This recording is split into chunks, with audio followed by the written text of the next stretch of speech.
درودро عرض می‌داریم به شما تماشابینان عزیز، مخلصان همیشگی برنامه‌های تلویزیونی سیاحی و هنرهای مردمی. این لحظه برنامه رهبره هست، مهمان خاندانی شما. ما اهل گروه ایجاد تلویزیونی سیاحی و هنرهای مردمی در برنامه امروزه نیت داریم به یکی از ولایت‌های زیبا منظر کشورمان، ولایت سوخت سفر نماییم و در این سفرمان برای شما چند برنامه‌های جالب را پیشکش می‌نماییم. و این لحظه ما قرار داریم در نزد نقب استقلال، یکی از نقب‌های درازترین کشورمان به حساب می‌رود و ما وارد این نقب می‌شویم و البته از مسیر امروزه برنامه رهبره بعد وارد شدن به این نقب به شما معلومات میدیم.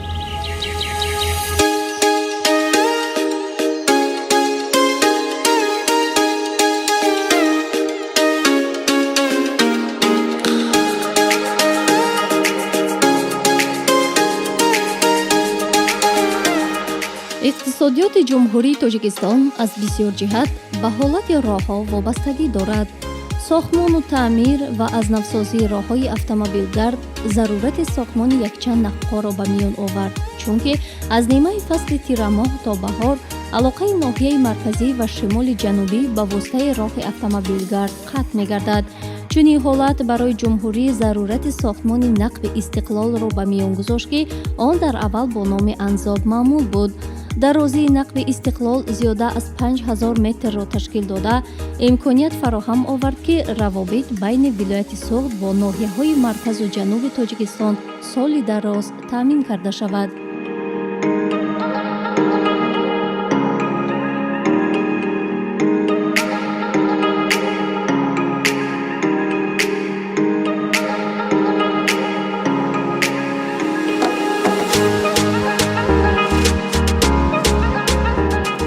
بینندگان عزیز، ما الکی از نقب استقلال بیرون برآمدیم و به نخستین ناحیه ولایت سوخت، ناحیه عینی وارد شدیم. یادرس میشویم که مسیر انتخاب نموده امروزمان این از نقب استقلال تا نقب شهرستان می باشد که به فکرم زیاده از 80 کیلومتر را در بر میگیرد. فقط ما را همراه باشید.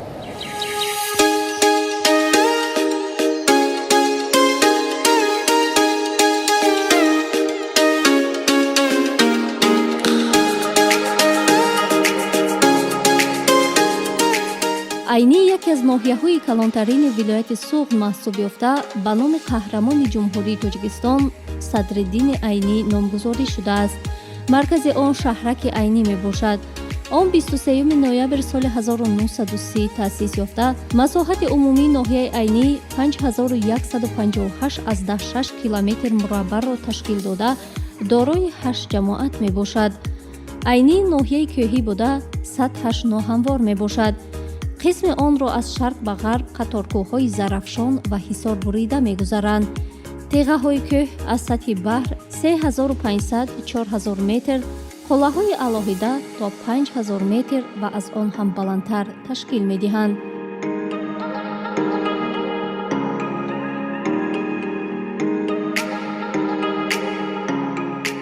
ҳангоми ҳаракат бо нақлиёт маълум гардид, ки роҳи автомобилгард ҳамвору мунфаш буда, барои ронандагони автомобил ва мусофирон қулай ва барҳаво аст. бинандагони азиз, ҳалакай мо чанд деҳаи ноҳияи Айниро гузаштаем ва боиси зикр аст, ки роҳ инҷо хеле хуб аст, хеле ҳамвор аст. маълум аст, ки аз навсозӣ гардидааст ва албатта диққати маро ҳамин шаршараи хеле зебо ба худ ҷалб намуд ва ман ба хотири акс гирифтан дар назди ин шаршара аз дохили нақлиёт фуромадам.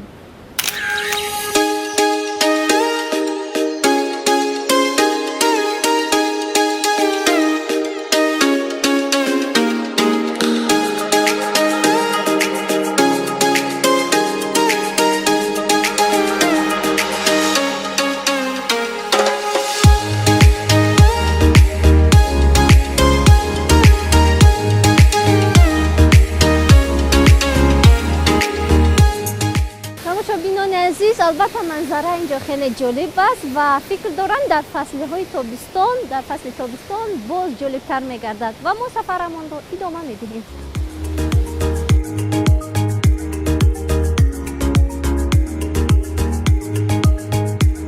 яке аз мавзеъҳои дигари ҷолиби ноҳияи айнӣ ин ҷамоати шаҳраки зарафшон ду ба ҳисоб рафта ҳангоми ҳаракат дар ин масир манзараи ҷолиберо мушоҳида намудем.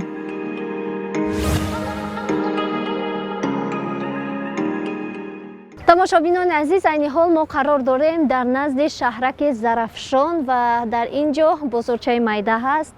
Чандин намуди меваву сабзавот фурӯхта истодаам ва ман ҳам мехостам аз ин намуди меваҷот харидорӣ намоям. Дар ҳамин мавсим сол бештар кадом намуди мева зиёдтар аст? Себ ҳай, нук ҳаст. Помидор бодринг аст. Нарху наво чӣ гуна аст? Мешавад хар. Себ 5 сомон, нук 10 сомон, хурмо 3 сомон, анор 10 сомон.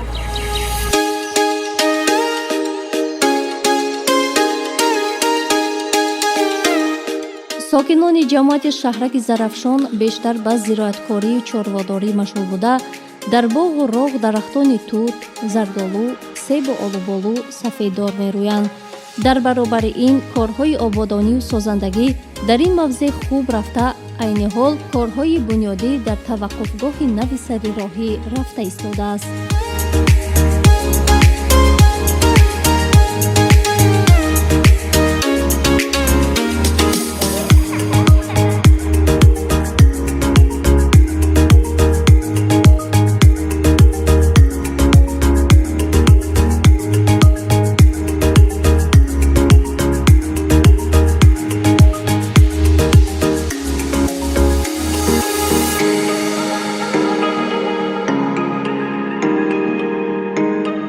тамошобинони азиз, ёдрас мешавем ки чун шаҳраки зарафшон сари роҳ ҷойгир аст ва мо вориди ин шаҳрак шудем. дар ин ҷо корҳои ободониву созандагӣ хеле хуб ба назар мерасад ва мо аз ҳамин боғи зебо ҳам дида намудем ва аз рӯи гуфти сокинони ин минтақа дар фаслиҳои гарм, махсусан дар фасли тобистон, дар ин ҷо меҳмонон, сайёҳон ҳам хеле зиёд ба назар мерасанд.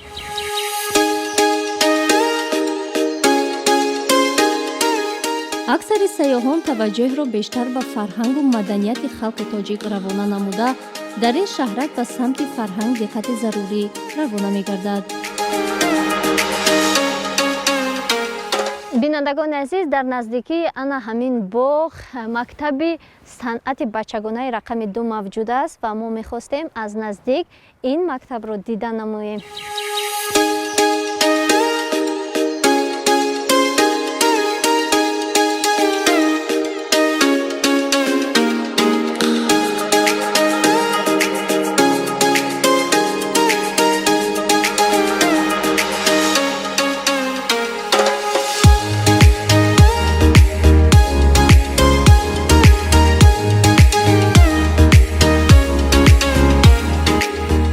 бояд гуфт ки пешрафти саноат имрӯз дар мадди аввал истода, ноҳияи айнии мавзеъест ки аз кони табиии ангишсанг бой мебошад ва аксари ҷумҳуриро бо ангиш таъмин менамояд.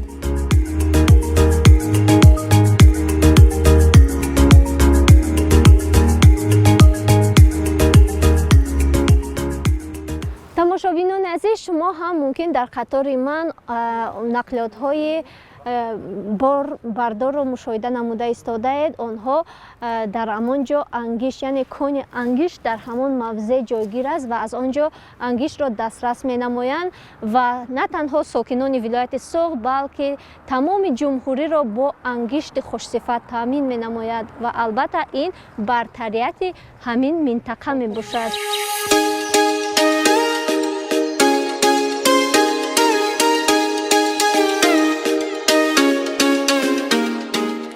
лозим ба ёдоварист ки ҷамоати шаҳраки зарафшон 2 яке аз аввалин мавзеъҳои сари роҳии ноҳияи айнӣ буда, диққати моро ба худ ҷалб намуд.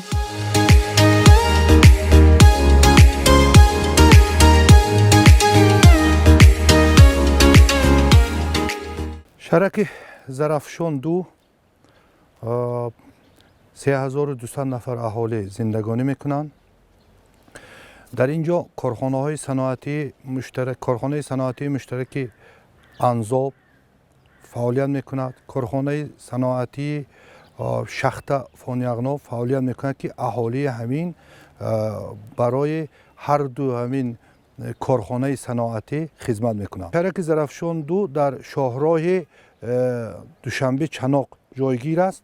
به واسطه در فصل تابستان که در این مکان اسکندر کول و کول علاودین که در بین شهرک زرافشان جایگیر است، سیاحان آمده از بازار میوه بازار خریداری میکنند و در همین مکانی که ما اینجا سخن گفته ایستادیم در همینجا در فصل تابستان کمی استراحت میکنند.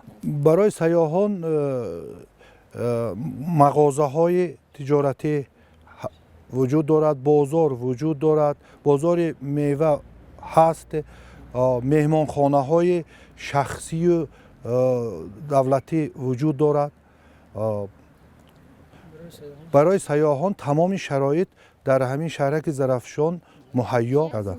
مقامات اجرایی کمیته دولتی ناحیه تصمیم گرفتند که برای همین سیاحان در شاهراه همین چناق دوشنبه زیاده از 60-70 تا حاجتخانه های زمانوی ساختگی هست. آینده صاحبکارا تصمیم گرفتند که در همین شهرک برای سیاحان مهمانخانه های زمانوی و خانه های شخصی هم هست. خانه های شخصی هم هست برای قبول و گسیل سیاحان آماده هستند، شرایط خوب مهیا کرده هستند.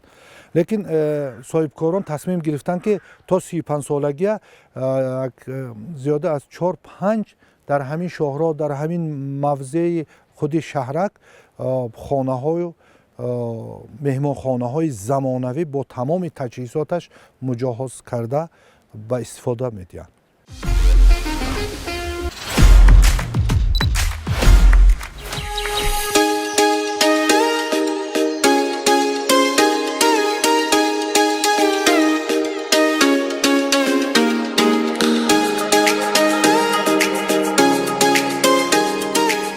بعد دیدن از جماعت شهرک زرافشان ما حرکتمانро ба самти нақли шаҳристон идома додем. аммо дар роҳ як манзараи дигари хеле зебо диққати моро ба худ кашид.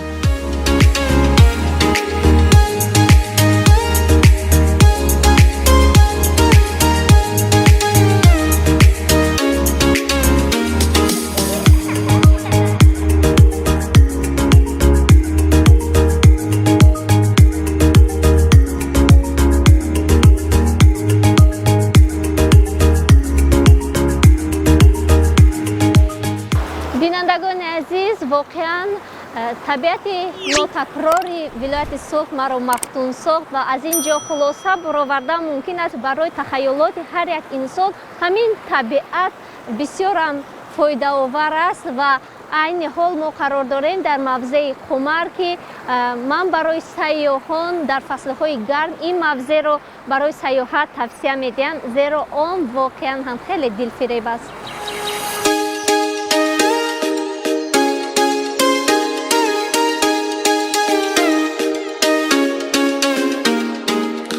лозим ба ёдоварист ки дар қисми кӯҳҳои айнӣ навъи гуногуни хоки хокистаранг ва ҷигаррангро дидан мумкин аст. ҳамчунин дар ҳудуди вилояти Соғд кӯли зеботарини Осиёи Марказӣ Искандаркӯл воқеъ аст ки ҷойи сайру саёҳати сайёҳон мебошад. аммо масири интихоб намудаи мо самти дигарро ташкил дода, роҳи интихоб намудаамон моро ба дараи айнӣ оварда дар ин ҷо аз ошхона дида намудем ва ҳамзамон хӯрокро истеъмол кардем.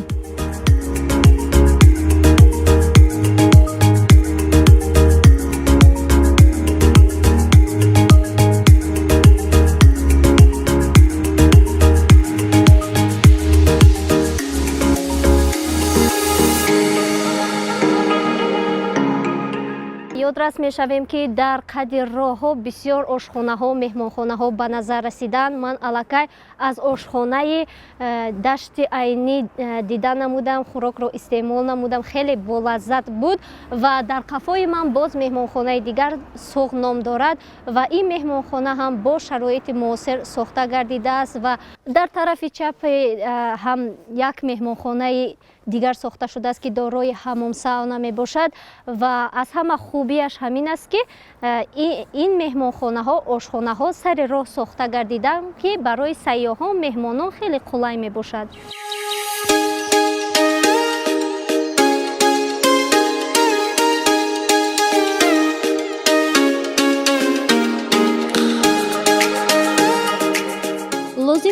ядоварист ки баҳри шароити мусоид фароҳам овардан барои сайёҳону меҳмонон дар сари роҳ ҳар гуна ишораҳо бо номҳои мавзеъҳо гузошта шуданд. ҳамчунин дар роҳ якчанд ташнобро дар мавзеъҳои зарурӣ мушоҳида намудем.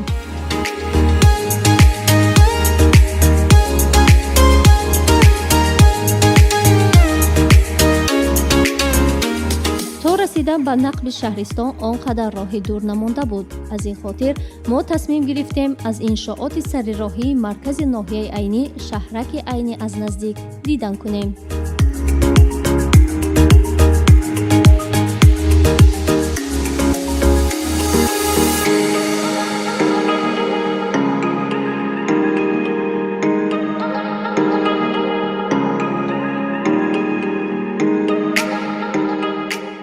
бинандагони азиз, мо аллакай ба маркази ноҳияи айнӣ расидаем ва маълум аст ки марказ аз дигар мавзеъҳо фарқкунанда мебошад. дар ин ҷо биноҳои зебои баландошёна бо шароити муосир ба назар мерасад ва парчами давлатии ҷумҳурии Тоҷикистон ки ба фикрам зиёда аз 40 метр дарозӣ дорад, баландӣ дорад, дар ин ҷо парафшон намуда истодааст.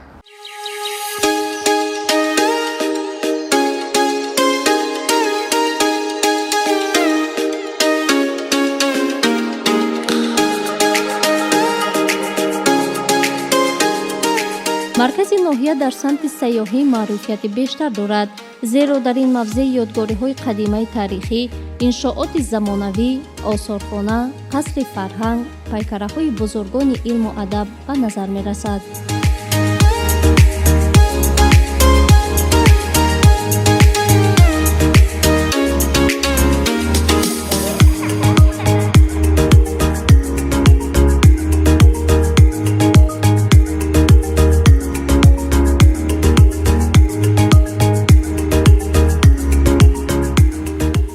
шаҳраки айнӣ бо ҳамин манора, яъне варзи манор хеле маъмуру машҳур мебошад. баландии ин манора 13.5 метрро ташкил медиҳад ва аксари сайёҳону меҳмононе ки ба шаҳраки айнӣ ташриф меоранд, ҳатман аз ин манора дида менамоянд, акс мегиранд дар пеши ин, зеро тарзи сохтмони ин манора ҳам хеле ҷолиб аст.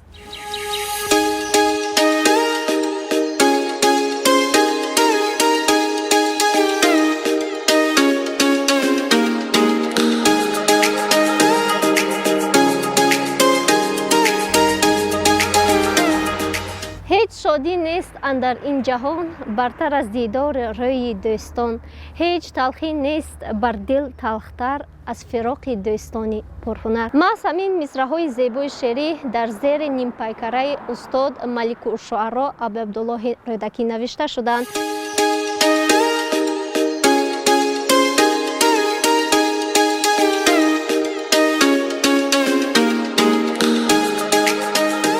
президенти кишвар муҳтарам эмомалӣ раҳмон ба ноҳияи айнӣ таваҷҷӯҳи махсус зоҳир намуда, маҳз бо талошҳои ҳукумати кишвар дар маркази ноҳияи айнӣ чандин иншооти замонавӣ бунёд шуданд ва яке аз чунин биноҳо қасри фарҳанг мебошад ки бевосита бо иштироки роҳбарияти кишвар мавриди баҳрабардорӣ қарор дода шудааст.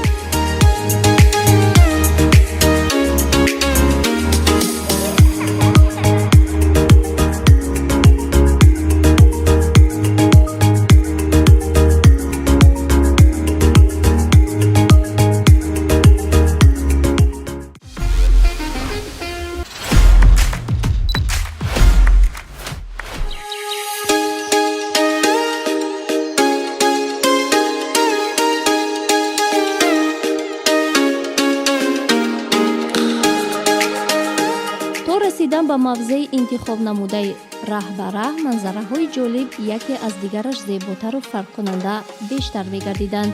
ин масире буд ки воқеан дар сари роҳ ошхонаву меҳмонхонаҳо зиёд ба назар расиданд. то расидан ба нақли шаҳристон сӯзишвории мо каме монд ва мо мехостем нақлиёти автомобилиро дар ягон нуқта бо сӯзишворӣ пур кунем. хушбахтона ин мавзеъро низ дар фурсати на он қадар дароз ёфтем. тамошобинони азиз, ёдрас мешавем ки дар наздикии маркази ноҳия як мавзеъи ҷолиб сохта шудааст. Дар ин ҷо се намуди хизматрасонӣ барои меҳмонону сайёҳон ба назар мерасад. Аз як тараф дар ин ҷо маркази нуқтаи фурӯши сӯзишворӣ, дар як тарафи дигар бошад меҳмонхона, аз ҷониби дигар чойхона сохта гардидааст. Дар наздикии ин мавзеъ корҳои созандагӣ идома ёфта истодаанд. Ҳамин меҳмонхона, қатъи чойхона ба он тараф мегузаранд, яъне иншоотҳо дар солҳои наздик ё моҳҳои наздик мавриди истифодабарӣ қарор дода хоҳанд шуд.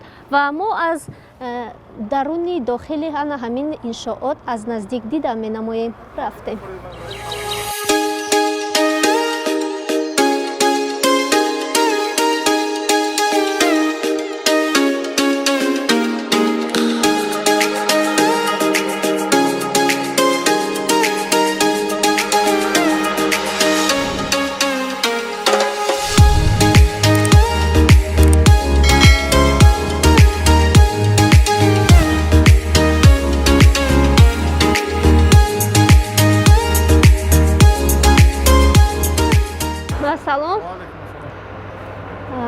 ин фрутҳо, зардолуҳо ҳама аз куҷо бошанд?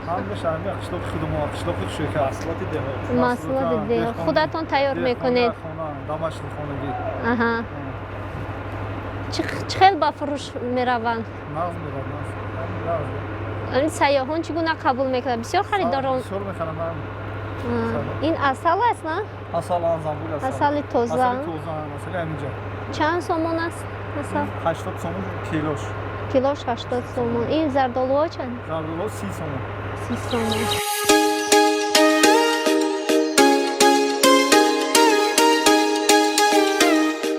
воқеан ноҳияи айнӣ бо таровату зебоӣ, рушди инфрасохтор, адибони илму адаб, сокинони меҳмондӯсту меҳмоннавоз, шароити хуби сайёҳӣ дар хотираву дар дили ман ҷой гирифт. ин лаҳзаҳои гуворою фаромӯшнашавандаи раҳбара дар дафтари хотироти ман дербоз меистанд ва итминон дорам, ки шумо низ бинандаи азиз онро фаромӯш нахоҳед кард.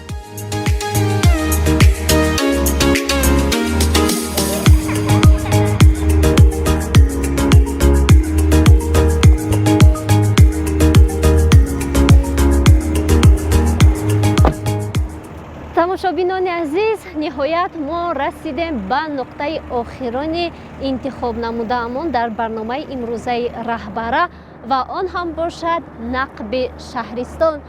имрӯз мо аз бисёр манзараҳои ҷолибу зебои ноҳияи айнӣ дида намудаем ва итминони комил дорам барои шумо ҳам писанд омад барномаи имрӯзаи раҳбара, зеро ноҳияи айнӣ бисёр манзараҳои дилфиребу ҷолиб дорад ва рушди инфрасохтори ин ноҳия ҳам хеле равнақу ривоҷ ёфтааст, зеро худи ноҳияи айнӣ аз ҷиҳати масоҳат ҳам яке аз ноҳияҳои калонтарини на фақат вилояти Суғд, балки тамоми ҷумҳурӣ мебошад. ва тамошобинони азиз, дар ҳамин ҷо расидем ба фарҷоми барномаи раҳбара. барномаҳои дигари телевизиони сайёҳӣ ва ҳунарҳои мардумӣ идома доранд. хай, сиҳатманду хонаобод бошед.